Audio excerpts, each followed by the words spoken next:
The days that followed were unlike anything Cal had ever experienced. For the first time in years, he found himself stepping out of the shadows and into the light, not as a criminal, but as an unlikely champion for change.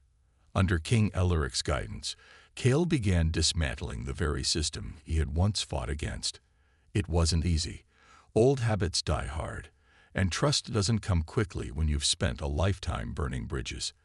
But with each small victory, Cal proved to both himself and others that redemption was possible. At first, skepticism loomed large. The royal court whispered behind closed doors, questioning whether a gang leader could truly reform. Many doubted Cal's intentions, believing him to be playing a long game for personal gain. Even some of his own men struggled to adjust, unsure how to reconcile their loyalty to the Iron Fangs with this new path. But Cal didn't let the criticism deter him. He worked tirelessly, using his influence to root out corruption within Eldoria's underbelly while fostering alliances between rival gangs. Slowly but surely, people began to see him not as a villain, but as someone willing to fight for justice, even if it meant challenging the status quo. One of Cal's earliest victories came when he brokered peace between two warring factions in the lower district. What had once been a battleground littered with broken lives became a marketplace bustling with activity.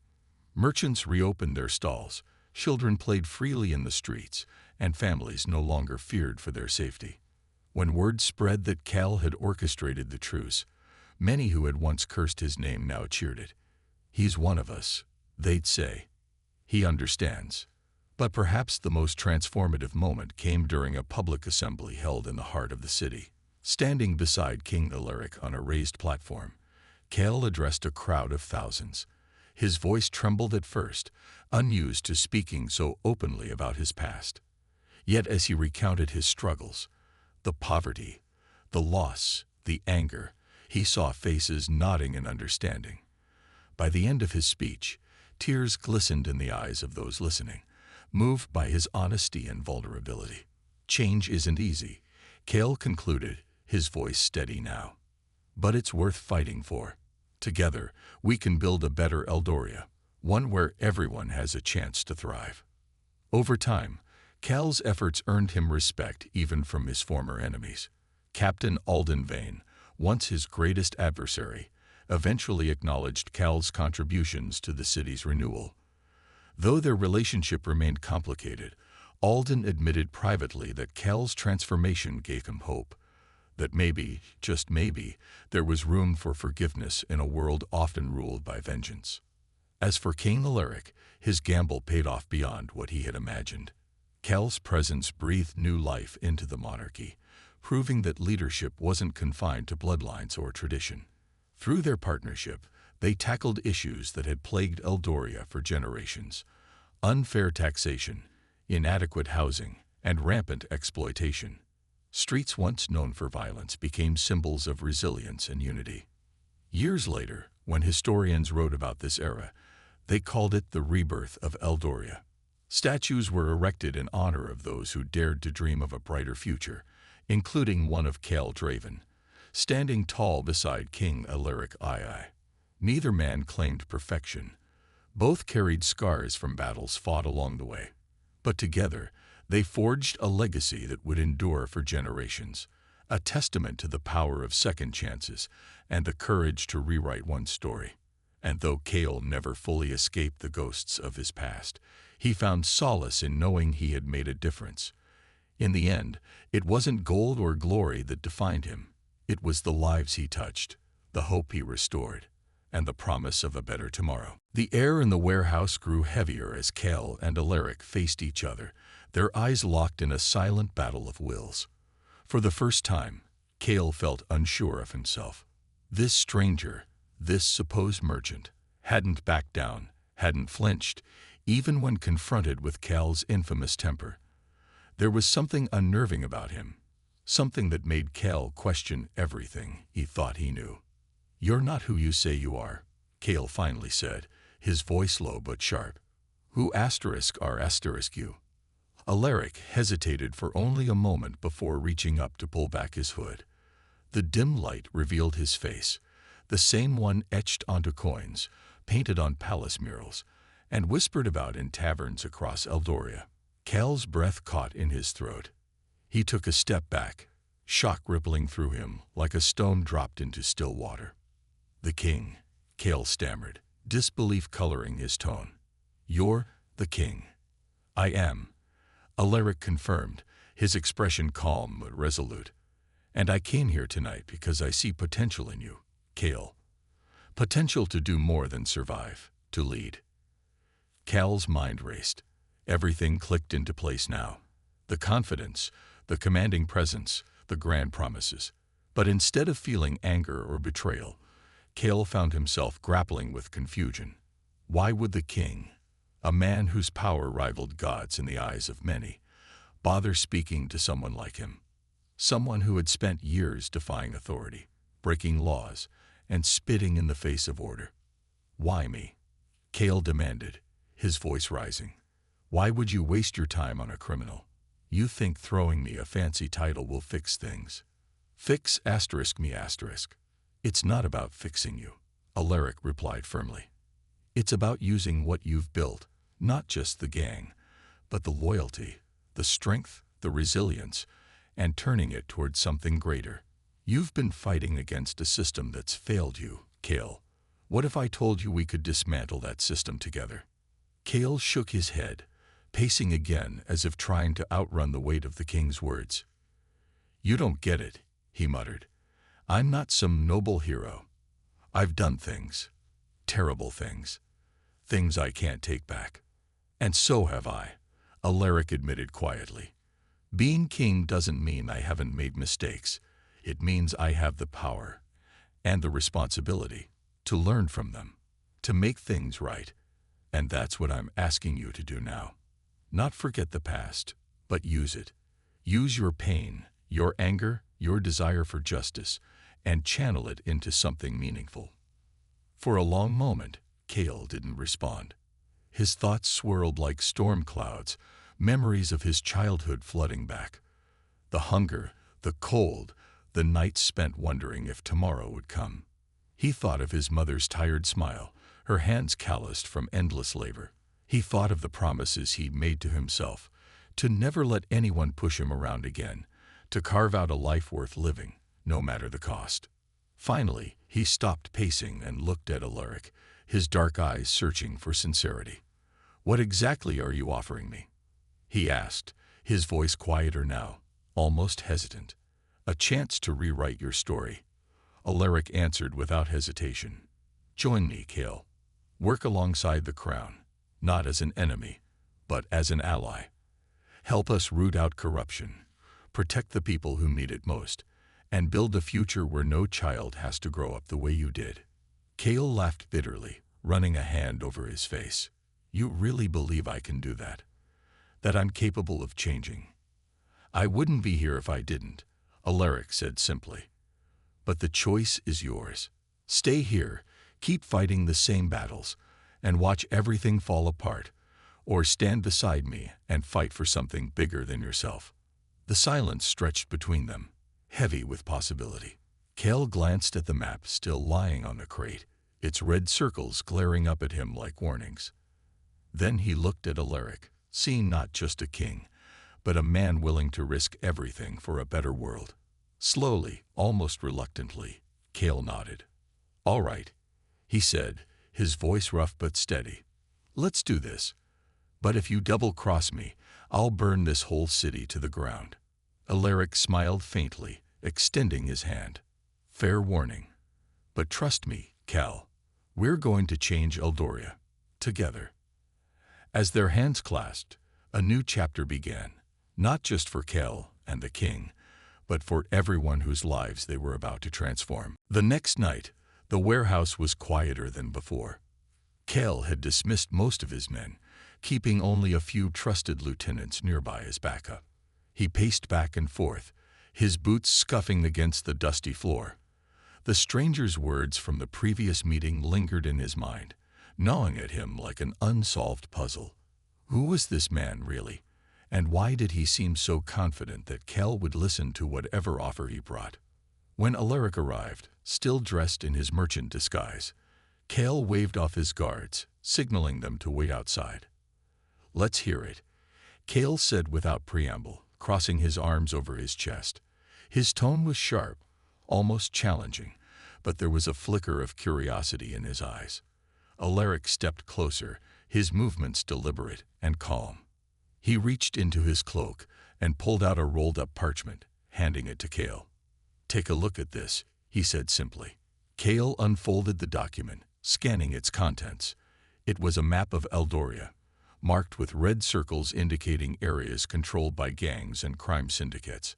Some regions were labeled with names Cale recognized, rival factions vying for power, but others bore unfamiliar markings. At the bottom of the page, written in bold letters, was a single phrase. Asterisk, a new order asterisk. "What is this supposed to be?"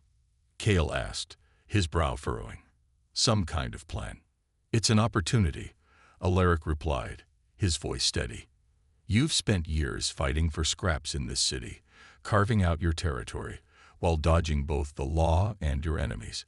But no matter how much ground you gain, you're still playing someone else's game. I'm offering you a chance to change the rules." Cale snorted, tossing the parchment onto a nearby crate. "Change the rules." That's rich coming from someone who probably doesn't even understand what life is like down here. For the first time since their encounter began, Alaric let his carefully constructed facade slip. He straightened his posture, his gaze piercing. "Do you think I don't know about poverty?" he asked quietly. "About hunger? About desperation? I may wear fine clothes now, but I wasn't always a king, Cale. I inherited a throne burdened by corruption and inequality, a system designed to crush people like you, and every day, I fight to fix it." Cale stared at him, caught off guard by the intensity in his voice. For a moment, doubt crept into his mind. Was this truly just some random traitor, or was there more to the story? "I'll admit," Alaric continued, softening his tone, "you intrigue me. You've built an empire out of nothing, earned the loyalty of those around you, and survived where others have failed. But tell me, what happens when you grow old, when your strength fades and younger wolves come hunting? Will all of this," he gestured to the warehouse and beyond, "still matter then?" Cale clenched his jaw, unwilling to admit that the question struck a nerve. Deep down, he knew the truth. His reign was temporary. One wrong move, one betrayal, and everything he'd worked for could crumble overnight. But giving up control, trusting someone else to guide him, that felt impossible. "You talk a good game," Cale muttered, pacing again. "But why should I believe anything you say? How do I know this isn't some trick to get me arrested, or worse?" Alaric sighed, stepping closer until they were face to face. "Because I'm not asking you to trust me blindly. I'm asking you to trust yourself. You've already proven you can lead, Cale. Now imagine doing it on a larger scale, not just for your gang, but for everyone who's been crushed under the weight of injustice. Together, we can create something better, something lasting." Cale hesitated, torn between skepticism and hope. Everything inside him screamed to walk away, to retreat to the life he knew. Yet there was something magnetic about the stranger's words, something that resonated with the part of him that had always wanted more than survival. Finally, after what felt like an eternity, Cale spoke. "All right," he said gruffly. "I'll hear you out. But if this turns out to be a trap, I swear I'll make sure you regret it." A faint smile crossed Alaric's lips. "Fair enough," he said. "Then let's begin." As the two men stood there, surrounded by shadows and uncertainty, neither realized how profoundly their lives, and the fate of Eldoria, were about to change. The sun had barely risen when King Alaric II slipped out of the palace, his royal attire replaced by the simple clothes of a merchant. Wrapped in a plain brown cloak, he carried a satchel filled with coins and trinkets to sell the illusion of wealth. His heart raced, not from fear, but from anticipation. This was uncharted territory for him, a king accustomed to commanding armies and signing decrees. Today, however, he would trade his crown for cunning. Stepping into the dangerous world of Cal Draven, Alaric made his way to the slums, where whispers of Asterisk, the Iron Fangs Asterisk, echoed through the alleys. Merchants spoke cautiously of their protection fees, while children played games mimicking gang fights. The air smelled of damp stone and burnt oil, a stark contrast to the perfumed halls of the palace. To blend in, Alaric adopted a slight stoop and roughened his voice, speaking only when necessary. He approached a nervous-looking shopkeeper arranging crates outside his stall. "I'm looking for someone," Alaric said casually, keeping his tone neutral. "A man who can keep me safe on the road."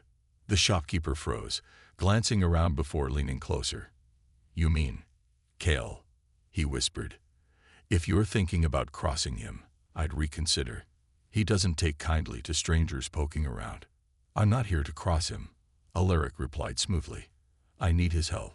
Tell him there's gold in it for him, and plenty of it." Word traveled quickly in the lower district. By midday, a scruffy-looking messenger found Alaric lingering near an abandoned well.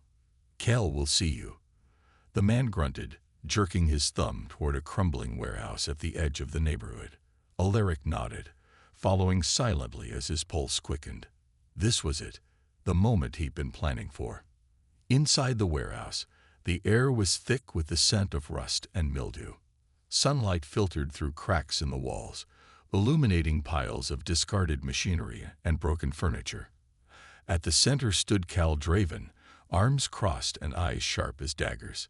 His hulking frame seemed even more imposing in the dim light, and though he appeared calm, there was an undercurrent of tension in the room. Several members of Asterisk, the Iron Fangs Asterisk, lingered nearby, their hands resting on weapons as they watched the stranger approach. "You've got guts showing up here," Kale said, his voice low and steady. "Most people wouldn't dare step foot in my territory without permission." "I'm not most people," Alaric replied, meeting Cal's gaze without flinching. "And I'm willing to pay for your services. Safe passage out of the city. That's all I ask." Kale tilted his head, studying the man before him. Something about this supposed traitor felt off. There was an air of authority in his posture, a confidence that didn't match his humble appearance. Still, the promise of gold was tempting, especially given the increasing pressure from rival gangs and the royal guards. "And why should I trust you?" Kale asked, taking a step closer. "For all I know, you could be a spy sent by the crown." Alaric chuckled softly, shaking his head. "If I were a spy, do you really think I'd walk into your den alone? Besides, if I'd wanted you arrested, I wouldn't bother offering you money." He reached into his satchel and pulled out a small pouch, tossing it to Kale. Inside were gleaming gold coins, enough to prove his sincerity. Kale caught the pouch effortlessly, weighing it in his hand. His men exchanged glances, clearly impressed, but Kale remained cautious. "Gold is nice," he admitted, "but loyalty is worth more. What's your real reason for coming here?" Alaric hesitated, choosing his words carefully. "Let's just say I've seen what happens when people like you are pushed too far. You fight back because you have no other choice. But what if I told you there's another way? One that benefits both of us?" Kale frowned, suspicion flickering across his face. Before he could respond, one of his men stepped forward. "Boss, we don't owe this guy anything. Let's take the gold and send him packing." But Kale held up a hand, silencing his subordinate. For reasons he couldn't explain, he felt compelled to hear the stranger out. Maybe it was the intensity in the man's eyes, or maybe it was the gnawing feeling that life as he knew it was about to change. Either way, Kale nodded slowly, making up his mind. "All right," he said, his voice firm. "You've got my attention. But if you're lying to me, you won't live long enough to regret it." Alaric smiled faintly, relief washing over him. "Fair enough. Meet me here tomorrow night, and I'll show you exactly what I mean." As Alaric turned to leave, Kale watched him go, his mind racing. Who was this mysterious traitor, and why did he feel like he was standing on the edge of something far bigger than himself? Little did either man realize, Their fates were now intertwined, and neither would ever be the same again. King Alaric III moved silently through the dimly lit streets, his plain cloak blending seamlessly with the shadows. The encounter he had just witnessed replayed in his mind like a vivid scene from a play. Cal's raw power, the guard's hesitation, the murmurs of the crowd. Each detail was etched into his memory, and though his initial reaction had been anger, something deeper stirred within him now: curiosity. Who was this man who dared to challenge authority so brazenly? What drove him to act with such reckless abandon? As he walked, Alaric reflected on his own journey as king. He had ascended the throne at a young age after the sudden death of his father, inheriting not only a crown, but also a kingdom riddled with inequality and unrest. Despite years of effort, reforming laws, funding public projects, and attempting to bridge the gap between the wealthy elite and the struggling lower class, progress had been slow. Corruption ran deep, and many citizens felt abandoned by the very system meant to protect them. Cal's actions, while violent and unlawful, seemed to stem from that same frustration. Perhaps, Alaric thought, there was more to the gang leader than met the eye. By the time he returned to the palace, dawn was breaking over Eldoria. Servants bustled about, lighting candles and preparing for the day ahead. Unaware of their king's late-night excursion, Alaric retreated to his private chambers, closing the heavy wooden doors behind him. Sitting at his desk, he poured himself a cup of tea and stared out the window, watching the first rays of sunlight bathe the city in gold.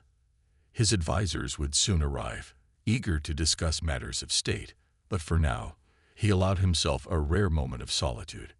He couldn't stop thinking about Cal. The gang leader's defiance wasn't born out of malice, it was rooted in desperation. Alaric recognized that same desperation in the eyes of countless others he'd encountered during his visits to the lower districts. These were people who had been pushed to the brink, forced to fend for themselves in a world that offered no mercy. Cal may have chosen violence as his weapon, but perhaps it wasn't too late to offer him another path. The idea took shape slowly, forming in the quiet corners of Alaric's mind. What if, instead of punishing Cal, he could turn him into an ally? Someone who understood the struggles of the downtrodden and could help bring about real change. It was a risky proposition.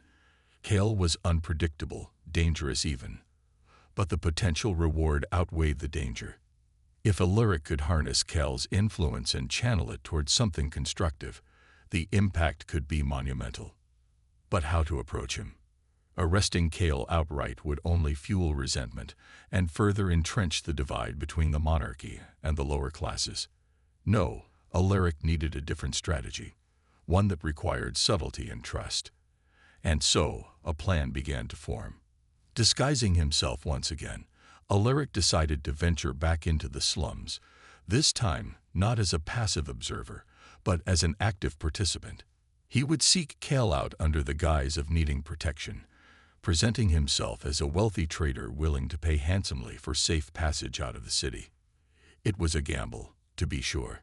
Cal might see through the deception, or worse, refuse to cooperate altogether.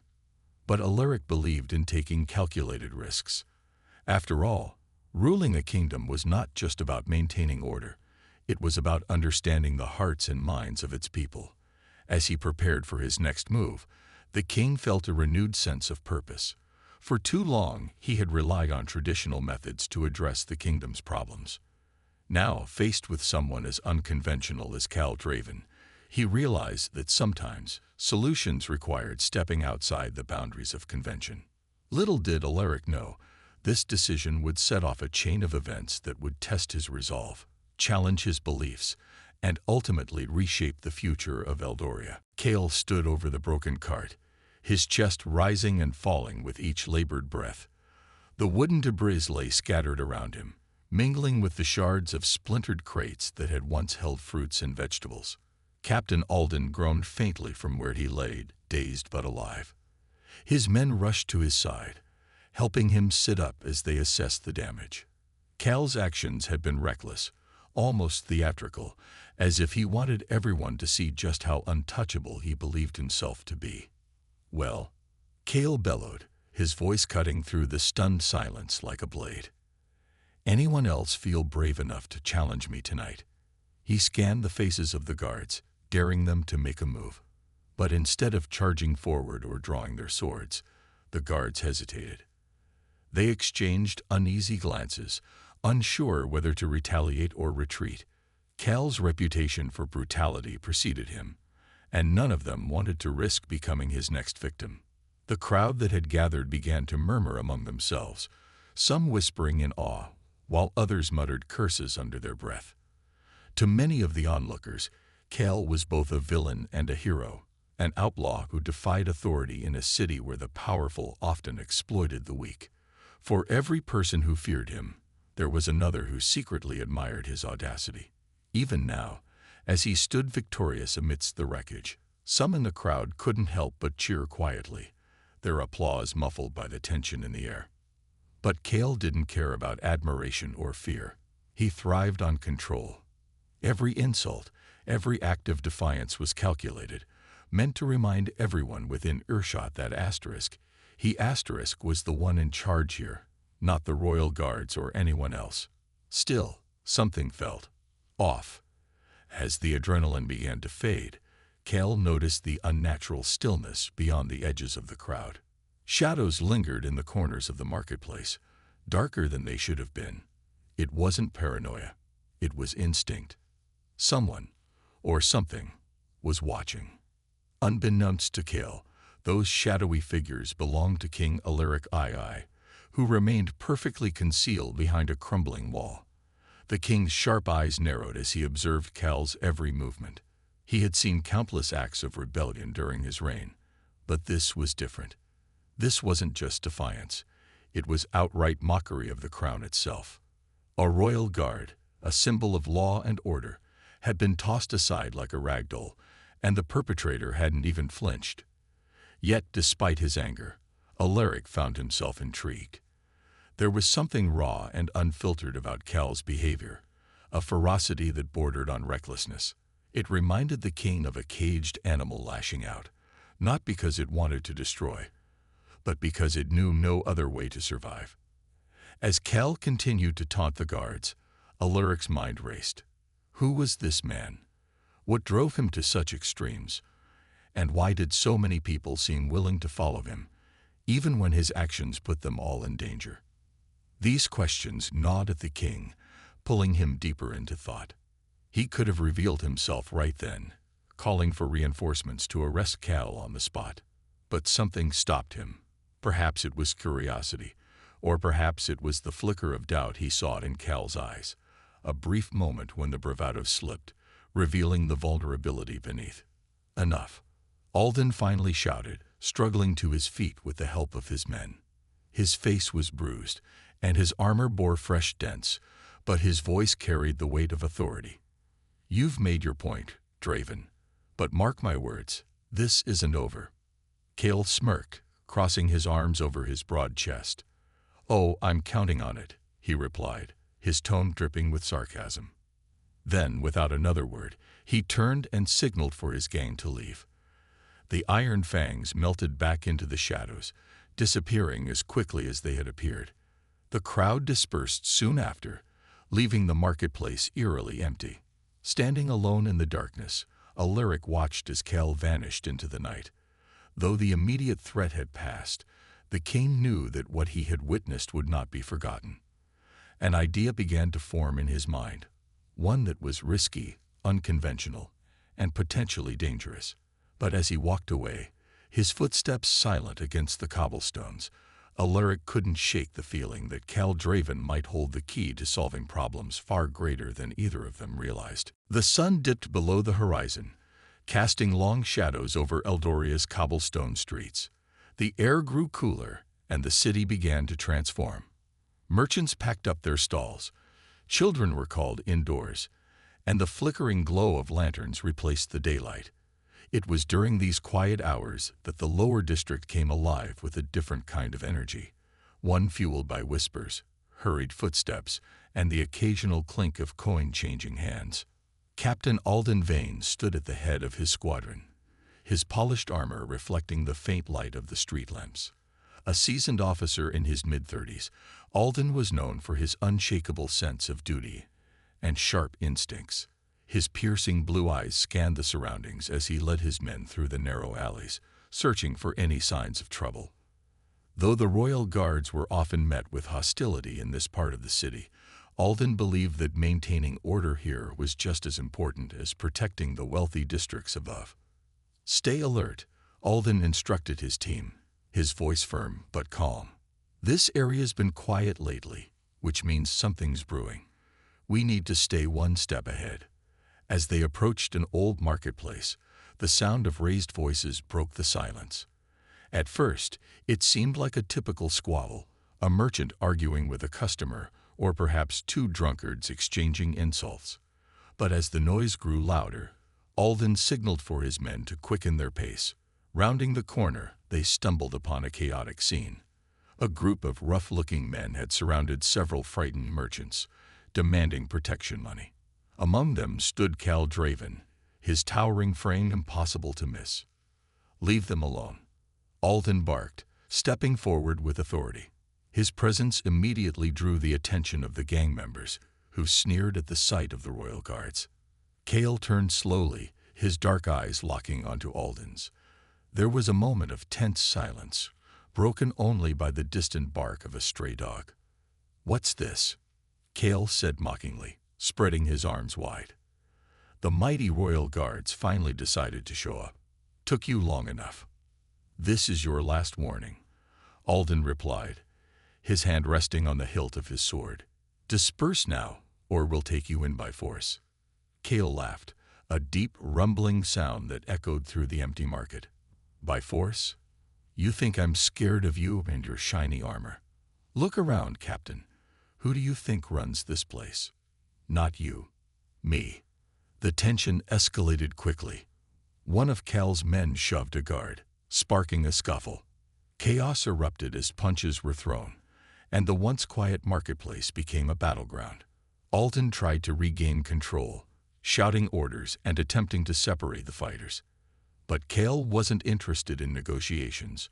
With a roar, he charged toward Alden, grabbing him by the collar and lifting him off the ground as if he weighed nothing. "You want to fight?" Cal snarled, his face inches from Alden's. "Fine. Let's give the people a show." Without hesitation, Cal hurled Alden into the air. Time seemed to slow as the captain soared upward before crashing down onto a wooden cart piled high with crates.